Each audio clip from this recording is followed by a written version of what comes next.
4 supreme court के जजेस 2018 में ही कह चुके हैं कि हमारे ऊपर दबाव है। असम में बंगाली भाषी लोगों की ज़मीनें छीनी जा रही हैं असम सरकार द्वारा। ये पूरे देश का हाल है। और SC ST और माइनॉरिटीज़ के लोगों को अगर अपनी ज़मीन, घर, अपने राइट्स बचाने हैं तो पीसफुल प्रोटेस्ट करना पड़ेगा, दिल्ली में करना पड़ेगा। उत्तराखंड वाले पे सर मुझे बता दो, 4500 मुसलमानों को बेघर किया गया है कोर्ट के ऑर्डर के बाद।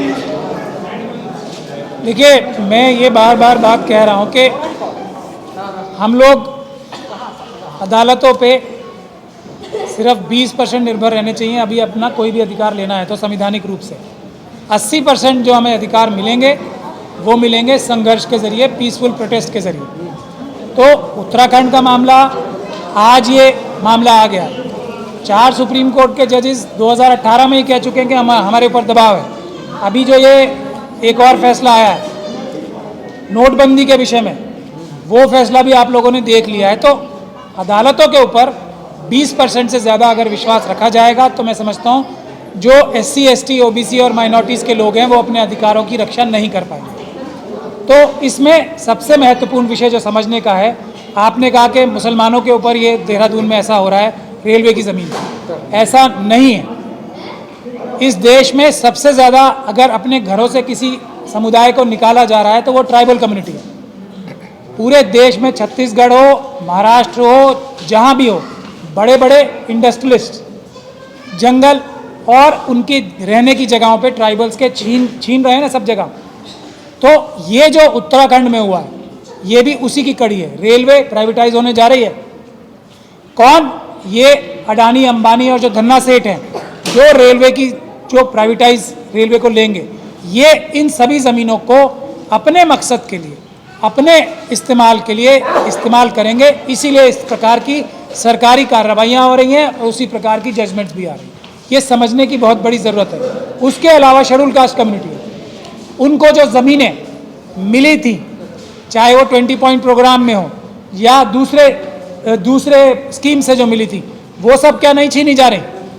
तो सभी को, शेड्यूल कास्ट को, शेड्यूल ट्राइब को और माइनॉरिटी कम्युनिटी के लोगों को, सबको, मुस्लिम, सिख, क्रिश्चियन, बौद्ध को, OBC के लोगों को इकट्ठे होकर बड़ा प्रदर्शन करना पड़ेगा अपने अधिकारों के लिए। नहीं तो असम में, आप असम में देखिए, असम में इससे ज़्यादा जुल्म हो चुके हैं। असम में बंगाली भाषी लोगों की ज़मीनें छीनी जा रही हैं असम सरकार द्वारा।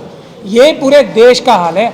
जो इंडस्ट्रियलिस्ट हैं, जो पूंजीपति हैं, वो देश की हर एक कमज़ोर व्यक्ति के, हर एक गरीब व्यक्ति की ज़मीन छीनकर अपने पास लेना चाहते हैं। किसान बिल क्यों आए थे? किसानों की ज़मीन छीनने के लिए। तो ये बचा कैसे? CA NRC कैसे बचा?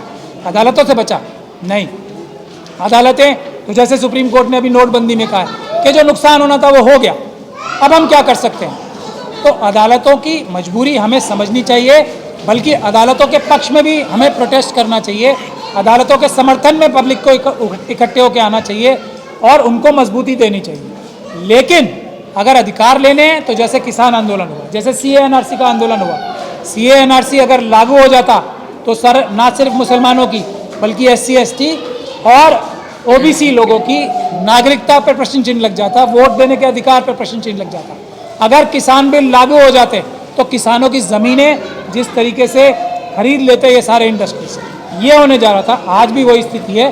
ख़ास तौर पे शेड्यूल कास्ट, शेड्यूल ट्राइब और SC ST और माइनॉरिटीज़ के लोगों को अगर अपनी ज़मीन, घर, अपने राइट्स बचाने हैं तो पीसफुल प्रोटेस्ट करना पड़ेगा, दिल्ली में करना पड़ेगा, बड़ा करना पड़ेगा, मिल के करना पड़ेगा।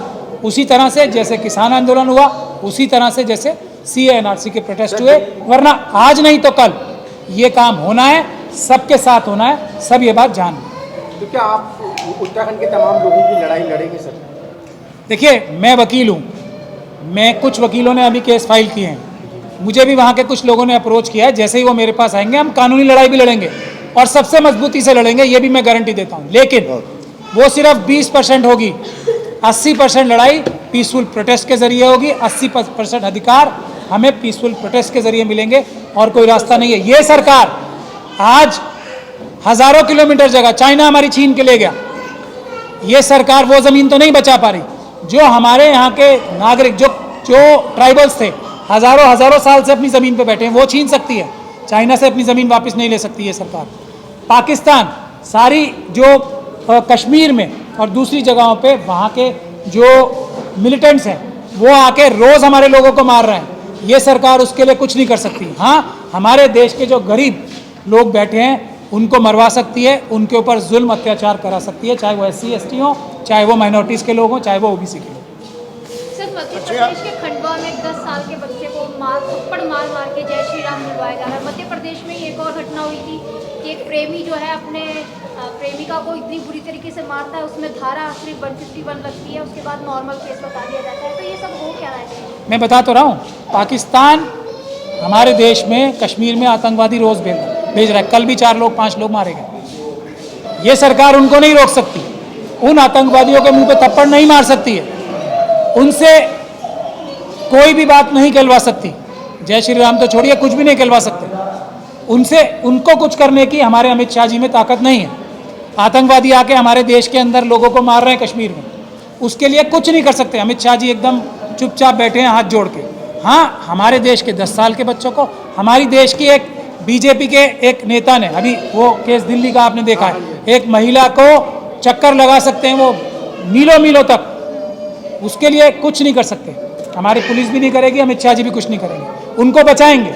हमारे देश के SC ST लोगों के ऊपर रोज़ अत्याचार हो रहे हैं, उनके खिलाफ कुछ नहीं किया जाएगा, उन अत्याचार करने वालों के ऊपर। हाँ, ये 10 साल के बच्चों के ऊपर जुल्म करने की ताकत मनुवादियों में ही हो सकती है, और मनुवादी कमज़ोरों पे अपनी ताकत दिखा रहे हैं। जो हमारे देश के नागरिक हैं उनके ऊपर ना चाइना के खिलाफ कुछ कर सकते हैं। ये हमारे देश की सेना अधिकारी क्या कह रहे हैं, हमें सिर्फ इशारा कर दे सरकार, यानी कि प्रधानमंत्री इशारा कर दें, हम पाक ऑक्यूपाइड कश्मीर वापस ले लेंगे, कह रही है ना सेना हमारी।